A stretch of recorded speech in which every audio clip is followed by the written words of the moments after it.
Alright. Let's settle down. It's just crypto.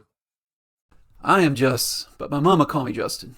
Welcome to another DFK, Burb Hunt, nope, Bad Mother Clucker, Void Hunt video, possibly the last one for now because I am sick and tired of editing these videos and talking into this microphone by myself, and I'm not particularly good at either, but I did have some thoughts I wanted to share on this hunt, which I'm still very much enjoying. Rather than do a rundown of what I got right and what I got wrong in my first couple videos, which were released about 2 days after this hunt came out, let's just suffice to say that a lot of my opinions have changed or evolved based on the number of reps I've gotten in over the last couple weeks. I'm not really sure how many, but it's quite a lot at this point. And thus I have a more informed opinion on a number of things. So ideally this video will be kind of a standalone guide that you could share to somebody who understands the mechanics of a void hunt but is struggling for whatever reason with this one in particular. And hopefully this will help them quickly rather than having to watch a bunch of hours of my other videos or live streams or whatever. So here are some things that I've learned.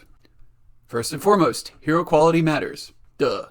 So what I really mean by this is hero quality matters, parentheses, more so than it does in boar hunts. But I kind of ran out of space. I'm including this because my initial impressions of this fight were that it was a bit harder than the boar hunt, which is true, but with a big caveat. It is a bit harder than the boar hunt if you have super jacked heroes in both. If you have potatoes in both, it is a lot harder than the boar hunt, meaning it is punishing when you run out of resources. It is punishing when you have a bad strategy or a bad party composition.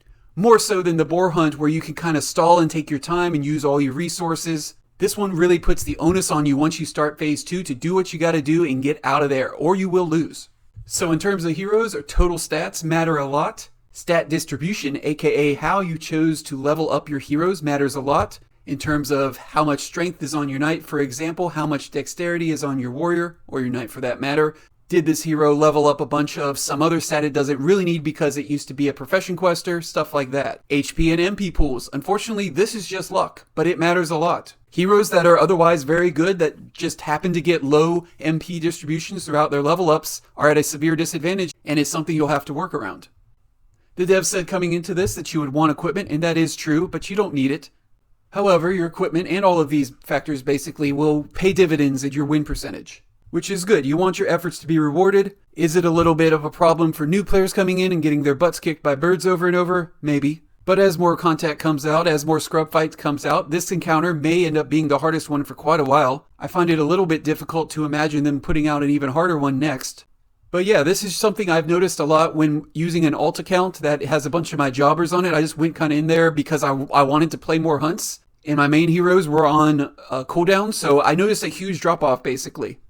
Like some of the groups that I was using were just okay, but 3 okay heroes together just could not quite get over the finish line for me consistently. They just didn't have that dog in them. While suboptimal groups or funky groups are perfectly capable of beating the birds sometimes, it is significantly more punishing, and I personally do not have the patience or the time to spend retrying over and over again, leveling up some, level 8 hero or leveling up some non-codex class. That seems like more of a thing you want to do with the boars. So raw power level is far from the only factor in this fight. You need a pretty good plan to manage the mechanics of the fight, especially towards the end. While it's certainly true that you can power through some void chickens, it is a much better idea just to avoid them. And this is what the plan is. I'll go ahead and reiterate this. I did talk about this in my first video. I talked about this with Grady on a stream recently, but you can never really hear it too many times. First and foremost, this is a 2-phase fight. First is prep. That's bullet number 1 there. Get Rockbach close to 25% without going under, and both Bokboks near death. I suppose I could call them Mama Chick and Baby Chick, but we're going with this. Once you're done with phase 1 and your heroes are relatively ready, meaning they're not about to die and in need of a potion, they're not confused, hopefully, and or blind, and they're kind of in as good a shape as they're going to be, it's time to move on to the next step, which is kill 1 Rockbach exactly. Then you want to let Rockbach lay 1 egg without progressing the fight too much, as in don't kill the other Bokbok, don't do damage to Rockbach if it would get her under 25%, you might have to delay or whatever. But after it lays a single egg, it's time to kill the other Bokbok, then kill both Rockbach and the egg or the chick that comes out of it. Oops, I said chick, I meant Bokbok, before a void chicken appears. That's the go-to strategy. Sometimes shit happens. And you need to pivot, you need to kind of go on the fly and do whatever, that's what makes it fun, but this is going to be kind of your bread and butter plan to win the fight most of the time. Next, I've kind of honed in on these 3 distinct hunting parties that I use for this. To touch on it briefly, I do have a distinct power ranking for the classes: Archer, Warrior, Knight, level 15 Priest, level below 15 Priest, in that order. Of course, this is just one man's opinion. There's many ways to complete this fight. This is just what I've observed works for me. Number 1, Warrior and Archer split in either direction, meaning 2 Warriors, 1 Archer, or 2 Archers, 1 Warrior. This is kind of a glass cannon build. This is going to be your highest kind of damage build. The strengths are that you can speed run phase 1, meaning instead of missing mighty strikes or healing, you're just getting there as soon as possible with flexible damage dealers and hoping nothing terrible happens in terms of focus fire killing one of your heroes or making you spend all of your turns using potions. But with this build, we're playing the odds and relying on the fact that the best defense is a good offense.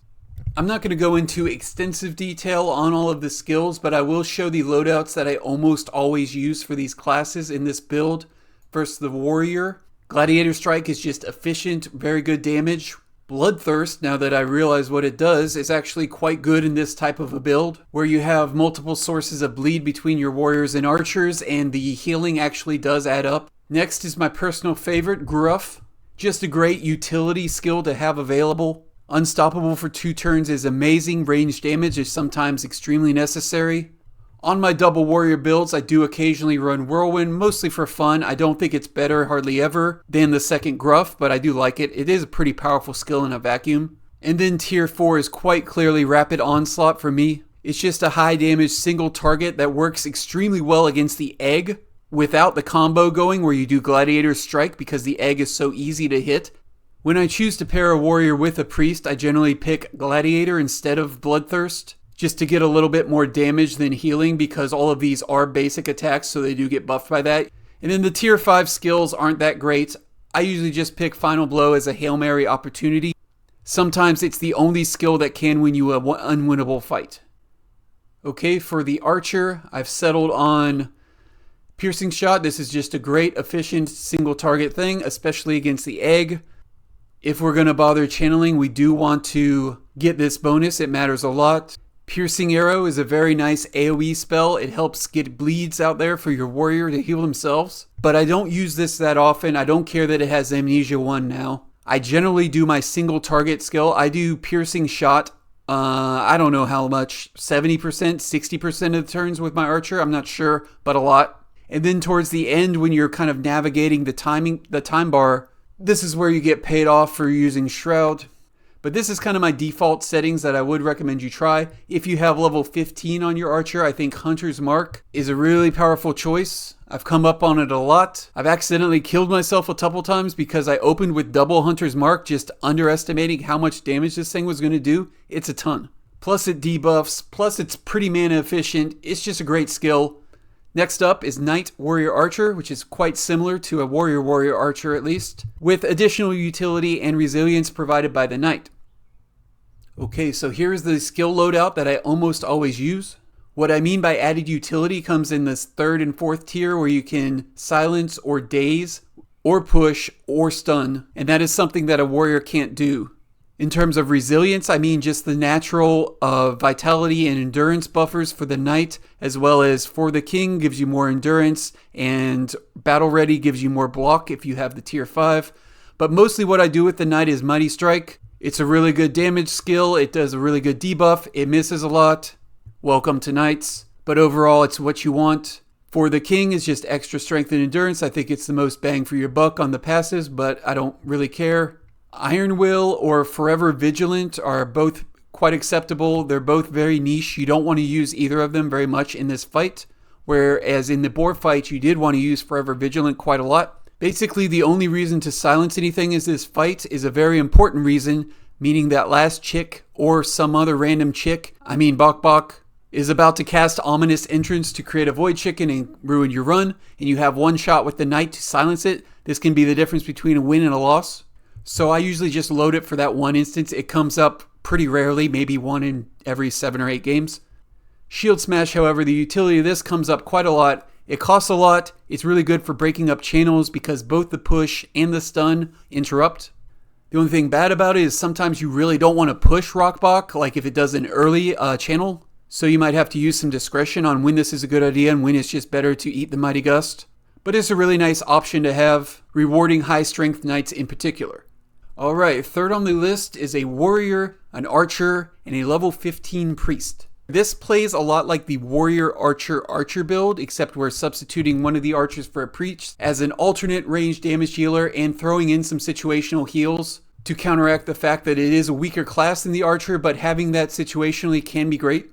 Alright, so here we have it. This is what I've settled on. I've gone through a ton of these skills. I've done swiftness, I've done bubble, I've done all of them basically. The alternate level ones are excellent in the boar hunt, and cleansing gift is actually excellent in this, but I really want holy light on my level 14 or lowers to have the option to do decent damage, and I definitely want it on the level 15s and highers to combo with holy wrath and get that stun value. More on that in a second. So this is just single target damage, but it's spread out in a good way for this fight, meaning the upfront damage is all that the Bok Bok cheaps can mitigate. Meaning even through a double cheap, you can cast this on Rock Bok and get 3 ticks of about 25 to 30 damage, which is pretty cool. Next, I always choose Divine Prayer because of the way I build my priest for offensive casting. Then we have a slight difference. If I'm using a level 14 or lower, I will use Prayer of Might to kind of have more offensive capabilities. Using this on a big channel skill for an archer or a big onslaught for a warrior can be very nice. But if I'm level 15 or higher, I'm basically never going to cast this instead of a Holy Wrath or Holy Light. So I switch it out instead for Holy Circle, which I might use once every 3 or so fights where the AoE healing is situationally useful. It's generally not worth this much mana. Similarly, Holy Beacon I'll use maybe once a fight, maybe twice if it's going badly, but it does solve a problem pretty efficiently that your front line is getting beat up and ganged up on. You really don't want to lose your front line because you just won't be able to execute your end game. So while the bubble is pretty cute, swiftness is pretty cute, I just want the raw power. Like I said, I'm just situationally healing with these. More than half my turns I want to be offensive with this priest. And that gets us to the tier 5 skill, Holy Wrath, which is what makes the priest most interesting to me. It does a lot of damage up front, maybe 200-ish, 250-ish if you have a lot of intelligence. And if you used Holy Light before, this is where you get a pretty good chance to stun for 1 turn, which is absolutely devastating. So this all costs a lot of mana. When I bring a priest, I generally want more mana potions than healing potions. And I definitely want to prioritize priests that have leveled up well in terms of large MP pools. That all being said, one of the main groups that I do use has a level 12 priest in it. It was a lucky mythic summon. It wears the pink Power Ranger suit, has a cool staff. I don't know, I just like it. So there's a time and a place to use all these classes, even the worst. It's okay, somebody has to be the worst, that's life. And just to finish this video off, here are some kind of random notes that I've made that weren't necessarily obvious to me at first. First on the list is to focus damage on Rock Bok early. If you knew that the chicks weren't going to cheap in the first couple rounds, I would say it'd be fine to do some AoE and spread it around and do all sorts of stuff, but I don't know that. And it's actually a huge problem if they both go turn 2 cheap. So with that in mind, I usually start every fight just doing my highest damage skill to Rock Bok with each class.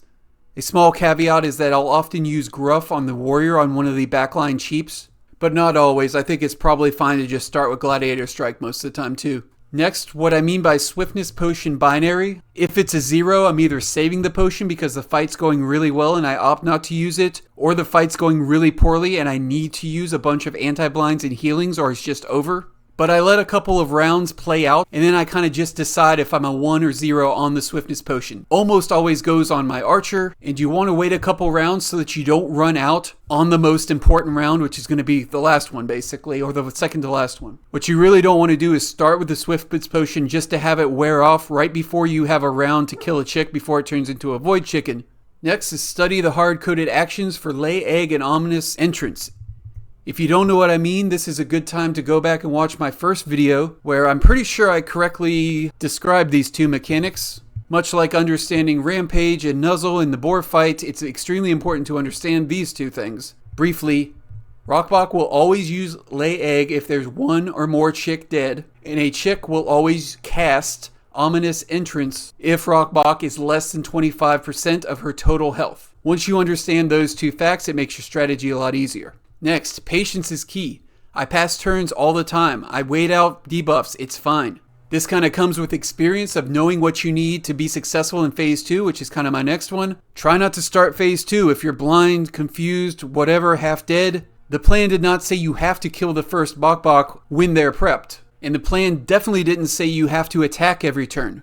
using potions and passing turns with the way the time bar works is very optimal a lot of times. So on to saving resources. What I mean is there's kind of a threshold of mana and hero power that you need in order to kill the rockbach and the egg/chicken before it turns into a void chicken. So I'll keep that in mind halfway through phase 1 and not necessarily use my mana if some basic attacks would do the job, because this is a way you lose a lot of times, is that you just need enough mana for that one last skill and you don't have it. Or you need that one last potion and you don't have it. So with repetition, you get a good feel for what you need and spots where you can save resources. And last but not least, read Dark Destruction carefully. I didn't realize I could win with this skill until I did. Maybe once in a blue moon you could even use this to your advantage strategically. Not sure about that, but it's pretty cool.